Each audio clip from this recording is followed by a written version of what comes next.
సార్వత్రిక ఎన్నికలకు సంబంధించి పల్నాడు జిల్లాలో రెండవ రోజు నామినేషన్ల స్వీకరణ ప్రక్రియ సజావుగా ప్రారంభమైంది. వినుకొండలో టీడీపీ ఎమ్మెల్యే అభ్యర్థి జీవీ ఆంజనేయులు నామినేషన్ వేశారు.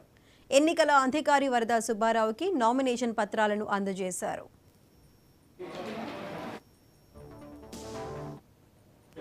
భారతదేశ సమగ్రతను మరియు సార్వభౌమత్వాన్ని కాపాడుతానని భగవంతుని సాక్షిగా ఆత్మసాక్షిగా ప్రమాణం చేస్తున్నాను. వెంకటేశ్వర సీతారామాంజనేయులు అనే నేను ఆంధ్రప్రదేశ్ రాష్ట్ర వినుకొండ అసెంబ్లీ నియోజకవర్గ అభ్యర్థిగా నామినేట్ చేయబడి ఉన్నాను. నేను రాజ్యాంగం పట్ల నిజమైన విశ్వాసం కలిగి చట్టంలో పొందుపరిచినట్లుగా భారతదేశ సమగ్రతను మరియు సార్వభౌమత్వాన్ని కాపాడుతానని భగవంతుని సాక్షిగా ఆత్మసాక్షిగా ప్రమాణం చేస్తున్నాను. పశ్చిమ గోదావరి జిల్లా ఆచంట